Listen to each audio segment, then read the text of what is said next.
L'honneur revient à l'EPP Aladako, situé dans la commune d'Adjara, d'accueillir la mise en tête de 100 jeunes plants. C'est à l'occasion de la deuxième édition de la journée de l'arbre célébrée par l'Association des leaders solidaires de Médé-Djonou. Ce samedi 17 juin 2017, sur cet espace baptisé le Temple Vert, cadres, responsables et autorités de l'arrondissement de Médé-Djonou ont participé à la plantation d'essences forestières. Vous savez, l'arbre c'est la vie.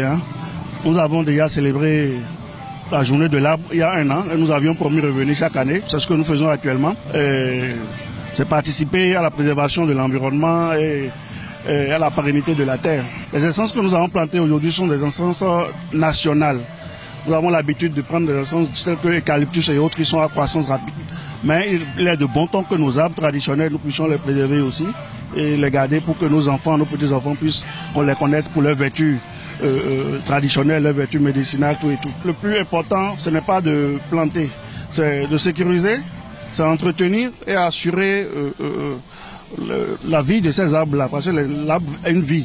Les arbres choisis ici ont cette particularité d'être des espèces qui sont inféodées à notre milieu. Ce sont des espèces indigènes, comme on le dit, des espèces autochtones qu'on retrouvait jadis dans nos forêts, dans notre végétation, mais qui, à cause des pressions, ont commencé par disparaître. Ici, nous avons le Terminalia superba, que nous avons le Samba, Triplocliton sclérosilon, nous avons le Bombas ceiba, qui est similaire au Ceiba pentandra avec des épines, c'est de grands arbres. Nous avons Gardenia urubescens, qui est le Adapla.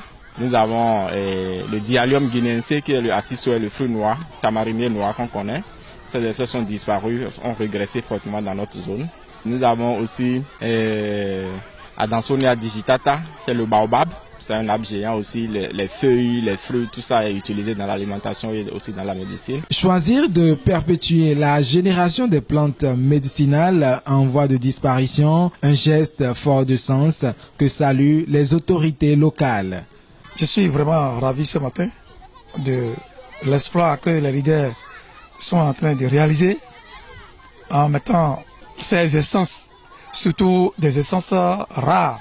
Si ces plants-là sont entretenus, ça sera à l'image des plantes du jardin des plantes médicinales de Porte-Nouveau à côté de l'hôpital. L'arbre, c'est d'abord la vie.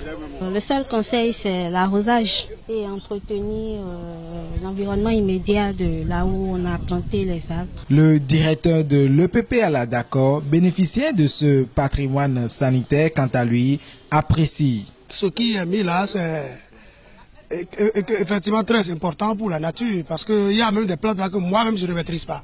J'ai grandi, mais sans connaître ces plantes. Mais aujourd'hui, au moins, j'ai pris la peine de les connaître. Et l'engagement est pris pour les suivre aussi. L'avantage est pour les enfants maintenant.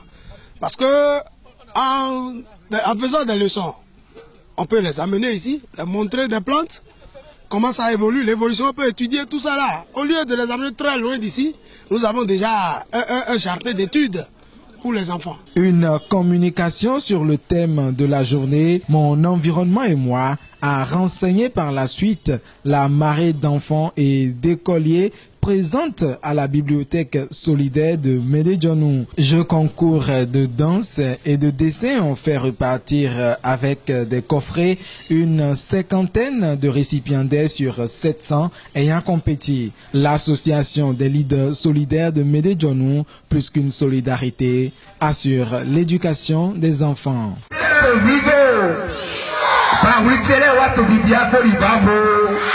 D'accord, il dit,